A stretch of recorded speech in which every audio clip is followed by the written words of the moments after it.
दोस्तों, क्या आपने कभी सोचा है कि शेयर मार्केट में मात्र 4 रुपए 2 पैसे का एक ऐसा पेनी शेयर भी लिस्टेड है जो किताबें बेचने से लेकर अनलिस्टेड शेयर की ट्रेडिंग, लीगल रिसर्च और यहाँ तक कि एविएशन क्षेत्र तक में अपने पैर पसार रहा है। जी हाँ, आज हम बात कर रहे हैं जॉनजुआ ओवरसीज लिमिटेड के बारे में। सिर्फ 11 करोड़ रुपए की मार्केट कैप वाली इस बेहद छोटी माइक्रो कैप कंपनी में पिछले कुछ समय में back to back right issue, preferential allotment और बोनस शेयर जैसे इतने तगड़े कॉर्पोरेट एक्शन हुए हैं कि रिटेल निवेशकों की नज़र इस पर टिक गई है। तो चलिए बिल्कुल आसान भाषा में समझते हैं कि ये कंपनी आखिर क्या काम करती है।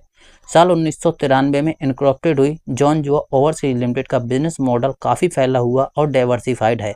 कंपनी मुख्य रूप से सर्विस एक्सपोर्ट, कॉर्पोरेट कंसल्टेंसी और एग्रीकल्चर के बिजनेस में शामिल है। इसके अलावा यह कंपनी प्रिंटेड बुक्स और ई बुक्स यानी डिजिटल किताबें बेचने का काम करती है और इनका एक अपना बिजनेस लाइब्रेरी और ग्लोबल इन हाउस सेंटर भी है। लेकिन इसके बिजनेस का एक अनोखा हिस्सा यह भी है ट्रेडिंग ऑफ अनलिस्टेड सिक्योरिटी, यानी वो कंपनियां जो अभी शेयर मार्केट में लिस्ट नहीं हुई हैं उनके शेयर की खरीद बिक्री करना। इसके साथ ही यह आप site legal research, accounting services और आईपीओ से जुड़ी वित्तीय सेवाएं भी प्रोवाइड करती है। कंपनी अब एविएशन और एग्रो कंसल्टेंसी जैसे नए क्षेत्रों में भी तेजी से विस्तार करने की योजना बना रही है।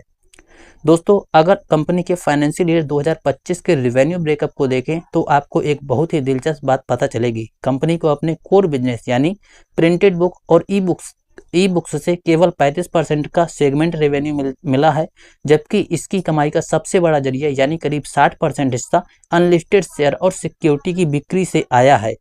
यही नहीं, इसके कुल रेवेन्यू का 31% नॉन ऑपरेटिव इनकम से है। फंड रेजिंग और कैपिटल एक्सपेंशन के मामले में कंपनी बहुत आक्रामक रही है।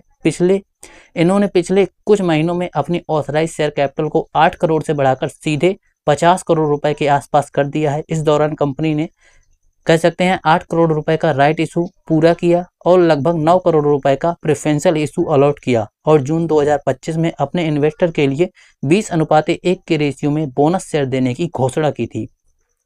लेकिन दोस्तों, जब भी कोई कंपनी मात्र 11 करोड़ रुपए की हो और उसके कॉर्पोरेट एक्शन इतने तगड़े हो तो उसके पीछे के जोखिमों को समझ लेना बहुत जरूरी होता है।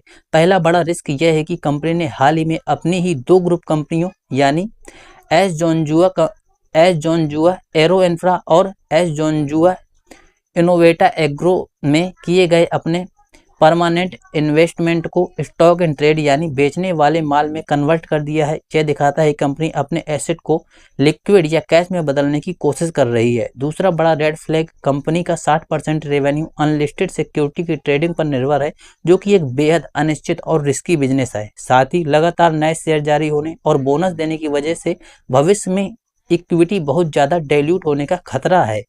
तो दोस्तों, इस कंपनी में फाइनली व्यू क्या है।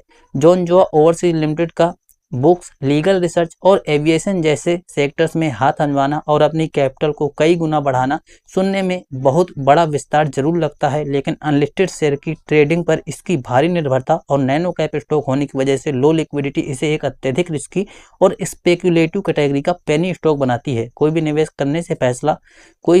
का फैसला करने से पहले खुद की रिसर्च या अपने फाइनेंशियल एडवाइजर की सलाह जरूर ले, उसके बाद ही कोई डिसीजन लें। ये दोस्तों वीडियो केवल एजुकेशनल पर्पज़ के लिए बनाया गया है।